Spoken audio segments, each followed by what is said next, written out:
বার্তাটা হচ্ছে যে আমরা যেতে চাই যে মানুষ বাড়িতে ফিরে যাবে ঈদের আনন্দের জন্য। এটা যাতে শুরুটা যাতে ভালো হয় আর কি, বেশি টাকা দিয়ে যাতে।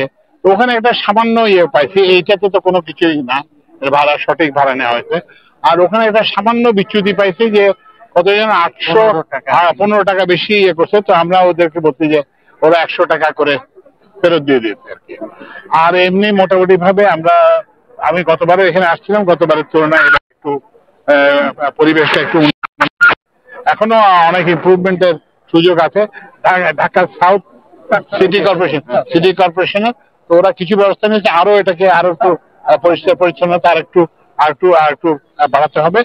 তো এইটা আর কি। তো আমরা আশা করি যে সবার আমাদের সম্মিলিত প্রচেষ্টার মাধ্যমে এই যে ঈদ যাত্রাটা হবে আর কি, সহজ হবে এবং আনন্দময় হবে। ছোট একটা প্রশ্ন ছিল স্যার, আপনি টার্মিনালে ঢোকার মুখে ঠিক উল্টো পাশে অসংখ্য কাউন্টার, দক্ষিণ পূর্ববঙ্গগামী বিশেষ করে ঢাকা চট্টগ্রাম মহাসড়কে যেসব পরিবহন চলাচল করে, হানিফ, শ্যামলী, ইকোনো সহ যা যা আছে, আমরা প্রায় 3 থেকে 4 ঘন্টা ধরে সেখানে দেখলাম শত শত যাত্রী ভোগান্তির শিকার অপেক্ষা করছে। আমরা সবার কাছে জানতে চেয়েছিলাম যে একটু বলি স্যার, তারা বলছেন যে ঢাকা চট্টগ্রাম হাইওয়েতে জ্যামের কারণে এবং রাজধানীর যে স্পটগুলো রয়েছে সায়দাবাদ, গাবতলী, মহাখালী, এই সমস্ত স্পটে ঢোকার ক্ষেত্রে বা বাইরে হওয়ার ক্ষেত্রে এই জ্যামের কারণেই তারা কাঙ্ক্ষিত বাসগুলো তারা পাচ্ছেন না, টিকিট পাচ্ছেন না। উদ্যোগ নেবেন?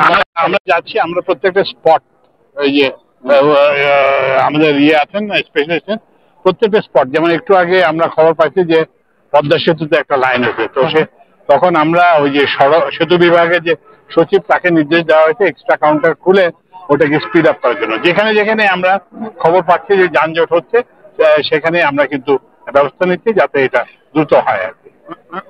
আমরা অনেক আগে সকাল থেকে এখানে আছি, বেশ কয়েকটা গাড়িতে কাউন্টারে আমরা বাড়তি ভাড়ার অভিযোগ পেয়েছি। হ্যাঁ, আমরা তো বলছেন যে সরকারের পক্ষ থেকে যে পরিমাণে নজরদারিটা প্রয়োজন, আর সেটা সেখানে নাই।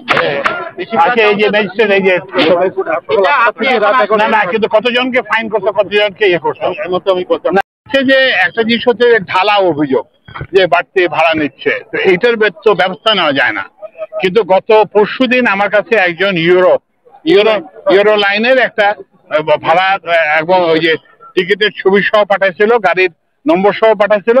আমরা তাৎক্ষণিক সেখানে আমরা পাঠাইছি, ম্যাজিস্ট্রেট পাঠাইছি, এবং ওই গাড়ির 5,000 টাকা জরিমানা করা হয়েছে। তো ওই জন্য আপনারা মেহরবানি করে ঢালা অভিযোগ না করে যদি নির্দিষ্ট বলেন যে ওই গাড়ি এত টাকা ভাড়া, আসলে এত টাকা ভাড়া নিচ্ছে, আমরা তাৎক্ষণিক ব্যবস্থা নেব। একটু হুঁশিয়ারি বার্তা।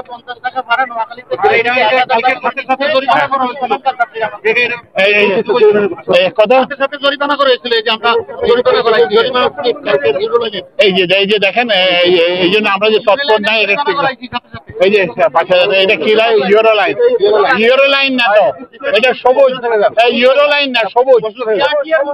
আচ্ছা, না, এটা তো ইউরো লাইনের সবুজ পরিবহন, ইউরো লাইন না, সবুজ। এটা স্যার আমরা একটা জিনিস জানতে চাই, সবুজ বাংলাকে এখনই করো, সবুজ বাংলাকে এখনই ব্যবস্থা।